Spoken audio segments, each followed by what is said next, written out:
This is a topic even believers in reincarnation avoid.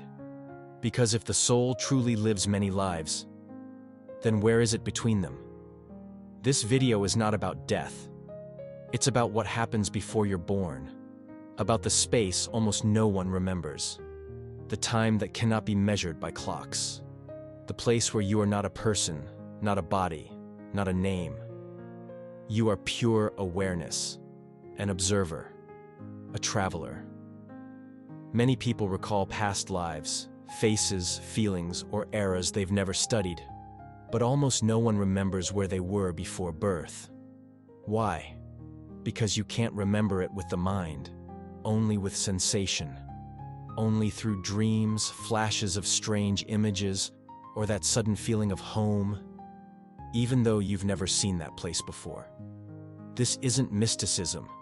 These are traces. Back in the 20th century, a man named Edgar Cayce described this space while in trance. He called it the intermission, a moment between roles. He said, "There is no time. There are levels, there are memories, and missions." In this video, you'll discover where the soul exists before it enters a body, why some people feel like this has already happened, what really happens in the in-between state, and why we lose memory of the most important things, the moment we're born. This is not theory. It's a reconstruction based on the trance readings of Edgar Cayce, the regressions of Michael Newton, the memories of children, and rare teachings from Buddhist texts. All of them point to one truth. There is a space between lives, quiet, alive, and each of us has been there more than once. Imagine this. No body, no name, no thoughts, only a feeling, warmth, silence, a soft light, a place where everything is known, but nothing is spoken, where there are no faces, but you recognize everyone. Edgar Cayce said the soul does not reincarnate immediately. It rises, moves through levels, and stops in the space of rest, a moment of reflection. In Buddhism, it's called bardo. Modern researchers call it the interlife. But the experience is always the same, a place where time doesn't flow forward, it folds in. In this place, you are not alone. There are guides. There are souls you've known, not as friends, but as energies. You meet, you remember, you review. In Journey of Souls, Michael Newton describes a man under deep hypnosis who says, "I'm standing on the shore of light. To my left are my teachers, to my right the ones I've helped, and ahead is Earth. It's almost time." Dozens of such accounts exist. Children who remember not only past lives, but watching Earth before they arrived. One boy told his mother, "I saw you from the sky. You looked sad. I picked you because you needed me." Coincidence? Or a fragment from the space we've forgotten? Psychologist Jim Tucker from the University of Virginia has studied over 2,500 such cases. He writes, "Children often describe floating above the earth before birth. They choose parents. They describe meetings with beings of light." It raises a question. If that world is real, why do we forget it? Why don't we remember? If we came from somewhere, if we chose this life, why is there silence where there should be memory? Edgar Cayce's answer was unsettling in its simplicity. So you can live it fully. The soul doesn't come here to recite a script. It comes to become the script. He said forgetting is not a flaw. It's a design. Because if we remembered everything, we would hesitate. We wouldn't learn. We would act like we knew.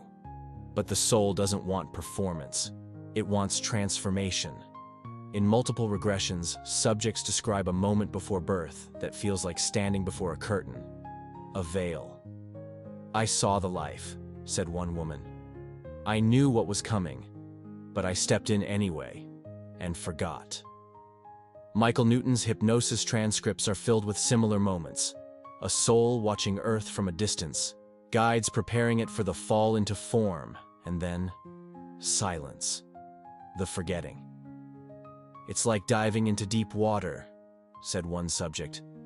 "The light above is still there, but you can't see it anymore."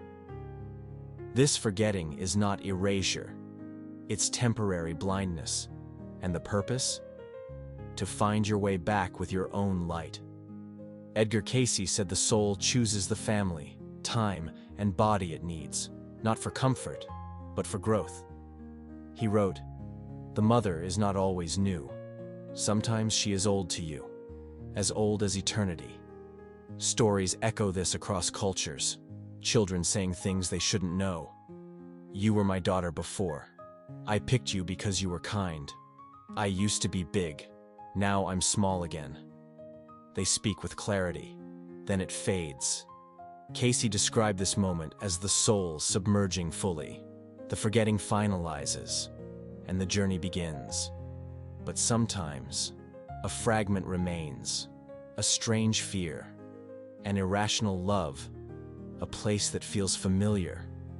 These are cracks in the veil.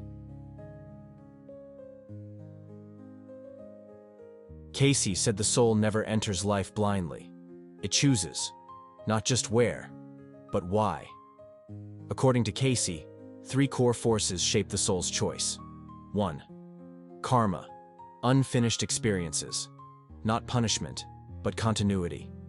If in a past life you abused power, you may return to learn humility. If you lived in fear, you may return to discover courage. Karma is not a sentence, Cayce said. It is a rebalancing. 2. Purpose, the soul's lesson. Not everyone comes to become famous. Not everyone comes to heal others. Some come to learn patience. Others come to awaken someone else. A woman once described, under hypnosis, seeing 3 potential lives. 1 easy, full of wealth. 1 quiet, with love but loss. 1 difficult, painful, but radiant with meaning. She chose the 3rd. "It was the only one," she said, "where I would remember who I truly was." 3. Conditions. The exact setup for growth. The time, the body, the parents, the culture. All of it chosen. Not by logic, but by resonance. It means even chronic illness, abandonment, trauma may not be random. They may be context for the lesson your soul needed. Cayce and Newton both spoke of soul groups, companions through lifetimes. Your child might once have been your parent, your enemy once your sister, your teacher once your student. Why? Because it's not the roles that matter. It's the relationship, the friction, the growth, the transformation. "We come together again," Cayce wrote, "until all lessons are done. Then we rest." So many children speak of choosing. "I saw you before I came. I knew you were sad, so I picked you. I knew I would be sick, but it would help us all grow."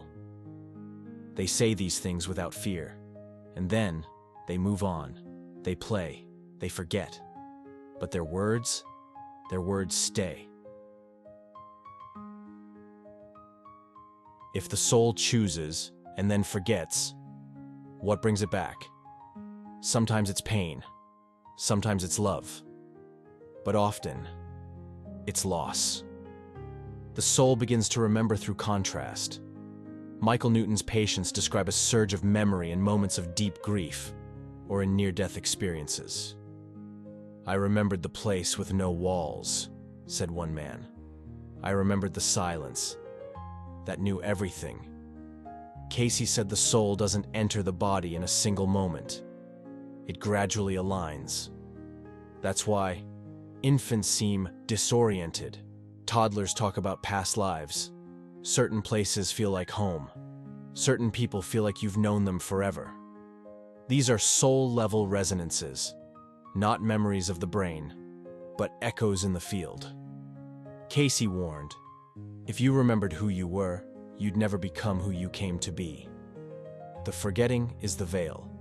The veil is the test, and life is the response. But not all is lost.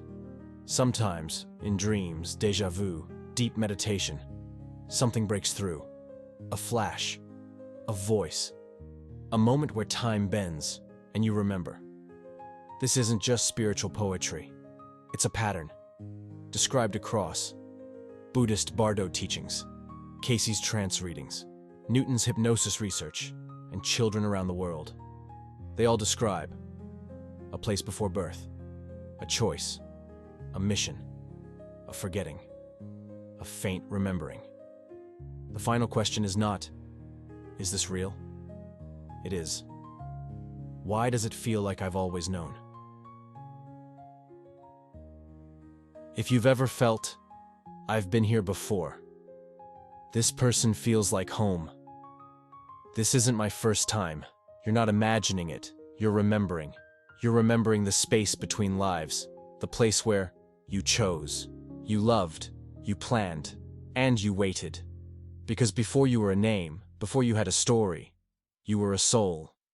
And maybe you still are. If you've ever had the feeling that you've lived before, leave a comment saying, I know this feeling. Sometimes it takes just one voice to help another remember. Want to go deeper? What if some people weren't just remembering lives, but were born with a warning? In the next video, we reveal 9 powerful signs you might be an old soul, according to Edgar Cayce's most hidden readings. Watch next. 9 signs you're an old soul. Edgar Cayce's hidden warnings.